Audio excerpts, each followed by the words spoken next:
2020 में जब देश भर में कोरोना ने पैर पसारना शुरू किया था, तभी उत्तर प्रदेश की राजधानी लखनऊ के वीवीआईपी इलाके में एक ऐसी घटना घटी थी जिसने लखनऊ से लेकर दिल्ली तक तहलका मचा दिया था।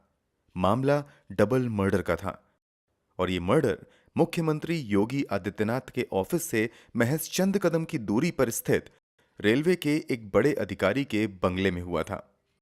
मामला इतना वीआईपी था कि महज 3 से 4 घंटे के अंदर ही पुलिस ने केस को सॉल्व कर लिया था। इसके बावजूद केस मिस्टीरियस ही रह गया और आगे ये केस बाप बेटी के पवित्र रिश्ते को शर्मसार कर देने की हद तक पहुंच गया। तो आखिर क्या है इस केस की पूरी कहानी? हत्या किसकी हुई थी, हत्या किसने की थी और आगे इस केस में क्या कुछ हुआ?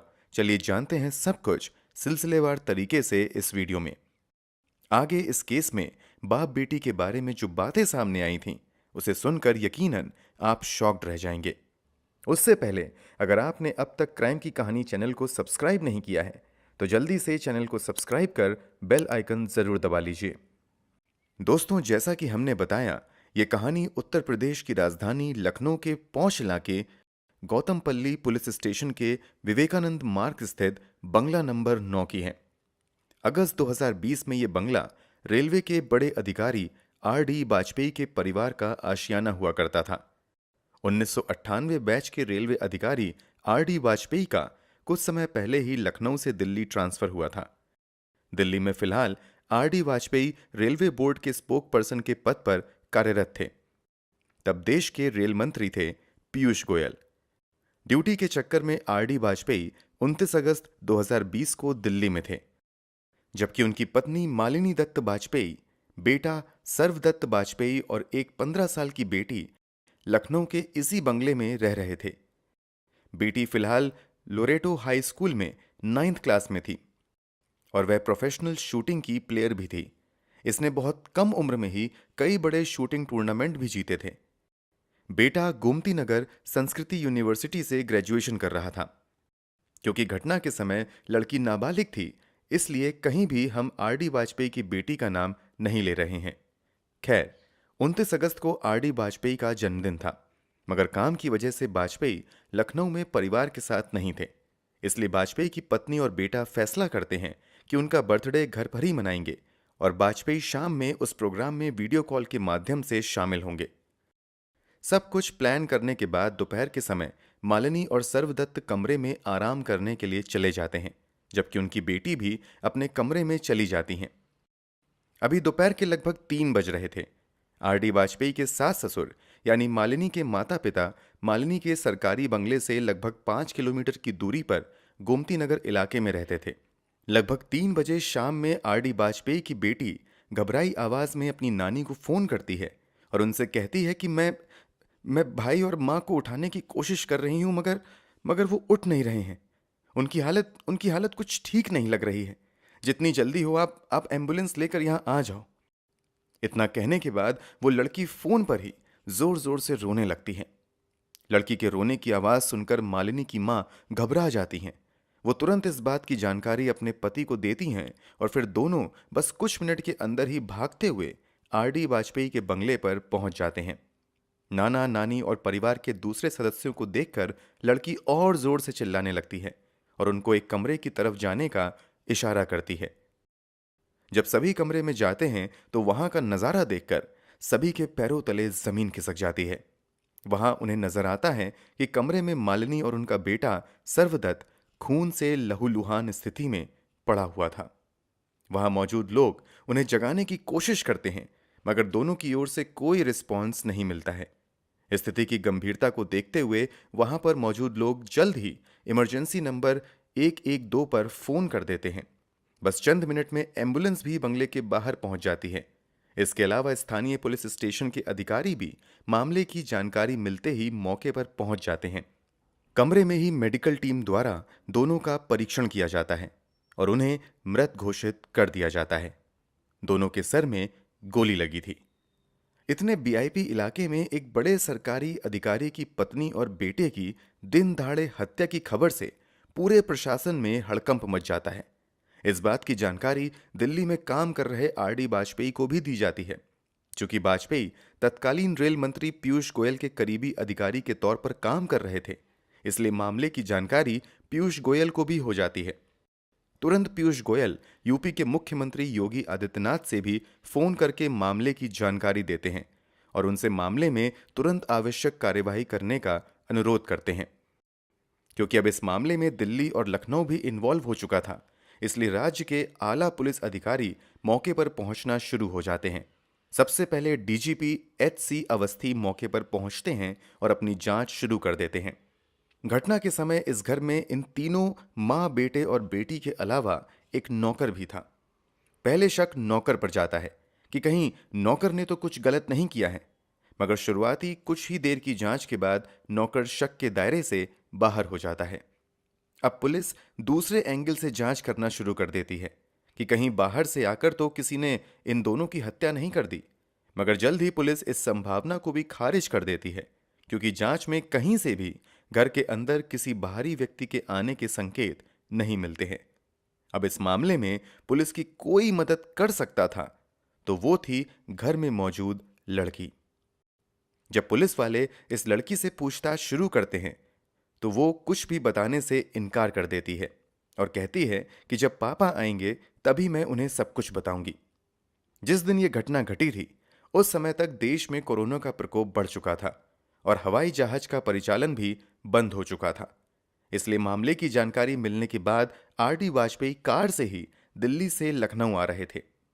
बेटी की जिद थी कि पिता के आने पर ही वो सब कुछ बताएगी, मगर फिर भी पुलिस वाले संयम और समझदारी से जांच आगे बढ़ाते हैं और लड़की से इस घटना के बारे में कुछ कुछ जानकारी निकालना शुरू कर देते हैं। पूछताछ के दौरान लड़की अजीबोगरीब हरकत करती रहती है और वह घर में भूत प्रेत होने जैसी बातें करती रहती है। इन सब बातों के दौरान पुलिस वाले नोटिस करते हैं कि लड़की लगातार अपने दोनों हाथ को छुपा रही है और वह लगातार दुपट्टे को भी संभाल रही थी कि हाथ पर किसी की नजर ना पड़े। लड़की की इस हरकत को देखकर पुलिस वाले उसे हाथ से दुपट्टा हटाने को कहते हैं, मगर लड़की ऐसा नहीं करती है। फिर पुलिस के कुछ अधिकारी प्यार से समझाते हुए लड़की के हाथ से दुपट्टा हटाते हैं तो वह सभी दंग रह जाते हैं, क्योंकि लड़के के दोनों हाथों पर कम से कम 100 कट के निशान थे और कुछ जख्म तो बिल्कुल ताजा थे। हथेली पर का घाव तो इतना ताजा था कि जैसे मानो हथेली को अभी थोड़ी देर पहले ही काटा गया है। हथेली पर बैंडेज बंधा हुआ था। इसके बारे में जब पुलिस वाले उससे पूछते हैं तो वो कुछ भी क्लियर नहीं बताती है और अजीब हरकत करना शुरू कर देती है। इस बीच जब पुलिस वाले लड़की के कमरे की तलाशी लेते हैं तो कमरे में कुछ अजीब सी भूत प्रेत वाली किताबें मिलती हैं। बाथरूम के मिरर पर डिस्क्वालिफाइड ह्यूमन लिखा हुआ मिलता है और इसके बीचों बीच भी एक गोली दागी हुई मिलती है। घर में लड़की का लाइसेंसी पिस्तल भी मिलता है। लड़की प्रोफेशनल शूटिंग प्लेयर थी, इसलिए उसे बंदूक का लाइसेंस मिल चुका था। उसी लाइसेंसी बंदूक से 3 गोली फायर की गई थी। घटना वाले समय भी घर में 3 ही गोली चलने के सबूत मिलते हैं। एक गोली सर्वदत्त के सर में मारा गया था, दूसरी गोली मालिनी के सर में मारी गई थी, जबकि एक गोली बाथरूम के शीशे पर डिस्क्वालिफाइड ह्यूमन लिखकर उसके बीचों बीच चलाया गया था। पुलिस को शुरुआती जांच में ही संकेत मिलने लगते हैं कि ये दोनों हत्याएं किसी और ने नहीं बल्कि इस लड़की ने ही की हैं। फिर भी पुलिस वाले आर.डी. वाजपेयी के लखनऊ पहुंचने का इंतजार करने लगते हैं। जब आर.डी. वाजपेयी लखनऊ पहुंचते हैं तो उनकी बेटी उनसे लिपट कर रोने लगती है और फिर उनसे कहना शुरू करती है कि ये जो कुछ भी हुआ है वह भूत ने किया है, इसमें उसकी कोई गलती नहीं है। लड़की लगातार इधर उधर की बातें करके पुलिस को मिसलीड करती रहती है, मगर जब पुलिस वाले थोड़ी सी सख्ती दिखाते हैं तो तुरंत लड़की अपनी मां और भाई की हत्या की बात कबूल कर लेती है। साथ ही वह कहती है कि घर में एक भूत है जिसने उसे इन दोनों को मारने के लिए कहा था। पूछताछ में लड़की ये भी कहती है कि मैं उस भूत के बारे में पिछले काफी समय से अपनी मां और भाई को बताया करती थी, मगर उन लोगों को भूत के होने का यकीन ही नहीं होता था। पूछताछ में खुलासा होता है कि जब मालिनी वाजपेयी अपने बेटे के साथ आराम करने चली जाती थीं, तब लगभग 3 बजे के आसपास उनकी बेटी अपनी लाइसेंसी पिस्तल लेकर अपनी मां के कमरे में दाखिल होती है और बिना किसी को कुछ कहे सीधा फायर अपनी मां के सर पर कर देती हैं। क्योंकि लड़की ऑलरेडी प्रोफेशनल शूटिंग प्लेयर थी, इसलिए उसका निशाना बिल्कुल भी नहीं चूकता है और गोली सीधे उसकी मां के सर के बीचों बीच जाकर लगती है, जिससे उन्हें उफ तक करने का मौका नहीं मिलता है और वो वहीं पर मर जाती हैं। लड़की का भाई पास में ही आराम कर रहा था। वह कुछ समझ पाता उससे पहले ही लड़की उसके सर में भी गोली मार देती है और वह भी वहीं पर ढेर हो जाता है। दोनों को गोली मारने के बाद वो पास में ही रखी हुई एक बेडशीट इन दोनों के शरीर पर डाल देती है। फिर वो अपनी नानी को फोन करके कहानी बनाना शुरू कर देती है। घटना के लगभग 4 घंटों के बाद ही पुलिस वाले खुलासा कर देते हैं कि रेलवे अधिकारी आरडी वाजपेयी की पत्नी और बेटे की हत्या किसी और ने नहीं बल्कि उनकी ही नाबालिग बेटी ने की है। हालांकि पुलिस वाले साथ में ये भी बताते हैं कि लड़की की स्थिति से पता चलता है कि वो गहरे डिप्रेशन में है और उसकी दिमागी हालत ठीक नहीं है। उसने डिप्रेशन की हालत में ही अपनी मां और भाई की हत्या कर दी है। पुलिस ये भी बताती है कि लड़की की दिमागी हालत इतनी ज्यादा खराब है कि पिछले कई दिनों से वह खुद को ही चोटिल कर रही है। पुलिस लड़की के पास से एक ब्लेड और रेजर भी बरामद करती है, जिससे वह अपना हाथ काटा करती थी। इस मामले में ट्विस्ट तब आ जाता है जब आरडी वाजपेयी पुलिस के सामने अपना बयान दर्ज करवाते हैं। वो अपने बयान में अपनी बेटी को अपने पत्नी और बेटे का कातिल मानने से मना कर देते हैं और वो दावा करते हैं कि उनकी बेटी ने ये हत्याएं नहीं की हैं बल्कि घर में किसी बाहरी व्यक्ति ने घुसकर ये सब कुछ किया है। इसलिए वो हत्या का आरोप अज्ञात पर लगाते हुए एफआईआर दर्ज करवाते हैं। इस बीच घर में मौजूद दोनों लाश को अपने कब्जे में लेकर पुलिस वाले पोस्टमार्टम के लिए भेज देते हैं और फिर पोस्टमार्टम के बाद दोनों का अंतिम संस्कार भी करवा दिया जाता है। लड़की की हालत तब तक इतनी ज्यादा खराब हो जाती है कि वो अपनी मां और भाई के अंतिम संस्कार में भी शामिल नहीं होती है और वो अपनी नानी के साथ उनके घर पर रहती है। अंतिम संस्कार के बाद पुलिस वाले अपनी जांच आगे बढ़ाते हैं। लड़की के बयान तथा सबूतों के आधार पर लड़की को अपनी हिरासत में ले लेते हैं। आगे लड़की को 14 दिन की पुलिस कस्टडी में भेज दिया जाता है। पुलिस कस्टडी में सबसे पहले लड़की का मेडिकल एग्जामिनेशन किया जाता है, जहां उसे डिप्रेस्ड करार दिया जाता है। फिर लड़की को जुवेनाइल कोर्ट में पेश किया जाता है। यहां आरडी वाजपेयी अदालत से रिक्वेस्ट करते हैं कि उनकी बेटी की हालत ठीक नहीं है, इसलिए उसे जेल में रखने की बजाय उनके घर में ही कस्टडी में रखा जाए। कोर्ट आरडी वाजपेयी की इस रिक्वेस्ट को मान लेता है और फिर लड़की को उसके घर में ही कस्टडी में रखा जाता है।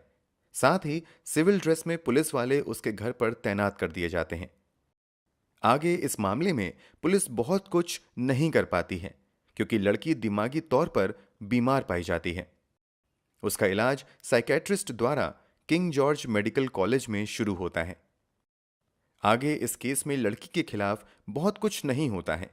जल्द ही उसे अदालत द्वारा बेल भी मिल जाती है और फिर कुछ महीने बाद लड़की अपने पिता के साथ दिल्ली में ही रहने चली जाती है। धीरे धीरे लोग इस केस को भी भुला देते हैं। इसी बीच लगभग 1 साल का समय भी बीत जाता है। तभी एक बार फिर से आरडी वाजपेयी और उनकी बेटी जबरदस्त तरीके से चर्चा में आते हैं और इस बार इन दोनों के चर्चा में आने की वजह बहुत ही शर्मनाक और भयानक थी। जिस नाबालिग लड़की पर पागलपन की हालत में अपनी मां और भाई की हत्या का आरोप लगा था, वही लड़की 23 नवंबर को अपने पिता आरडी वाजपेयी तथा अपनी बुआ पिंकी तिवारी के खिलाफ अलीगंज थाने में रिपोर्ट दर्ज करवाते हुए शिकायत करती हैं कि उसके पिता 2013 से ही उसका शोषण कर रहे हैं। इतना ही नहीं, लड़की दावा करती है कि मां और भाई की मृत्यु के बाद जब वो दिल्ली में अपने पिता के साथ रहने गई तो वहां उसकी बुआ ने जबरदस्ती उसे पिता के कमरे में भेजना शुरू कर दिया था। लड़की अपने पिता और बुआ पर इतने गंभीर आरोप लगाती है कि पिता और बुआ के खिलाफ पॉक्सो एक्ट के तहत मामला दर्ज तो किया ही जाता है, इसके अलावा उन पर छेड़खानी और बलात्कार की धाराओं के तहत भी मामला दर्ज किया जाता है। चूंकि बेटी ने अपने पिता और बुआ के खिलाफ मामला दर्ज करवाया था, इसलिए मामला दर्ज होने के बाद ये दोनों आरोपी स्थानीय अदालत में जाकर अरेस्ट स्टे ले लेते हैं, यानी पुलिस उन्हें चाहकर भी गिरफ्तार नहीं कर सकती है। अब इस केस की मौजूदा स्थिति की बात करें तो अदालत में साबित हो गया कि लड़की ने डिप्रेशन में आकर ही अपनी मां और भाई की हत्या की थी, इसलिए उसके खिलाफ कोई भी कठोर कार्यवाही नहीं की गई और मामला आज भी अदालतों की फाइलों में पड़ा हुआ है। वहीं लड़की ने जो आरोप अपने पिता और बुआ पर लगाया था, उस मामले में दोनों को आरोपी बनाते हुए पुलिस 2022 में चार्जशीट फाइल कर देती है। फिलहाल यह मामला भी अदालत में चल रहा है। दोस्तों, ये पूरी कहानी जानने के बाद आप क्या कहना चाहेंगे? कमेंट बॉक्स में जरूर बताएं। अगर आपको हमारी मेहनत पसंद आई हो तो इस वीडियो को लाइक और शेयर जरूर करें। अगर आपने अब तक इस चैनल को सब्सक्राइब नहीं किया है तो चैनल को सब्सक्राइब करने के बाद बेल आइकन जरूर दबा लें। क्राइम की दुनिया से जुड़ी ऐसी ही कहानियों के लिए हमारे साथ लगातार जुड़े रहें। धन्यवाद।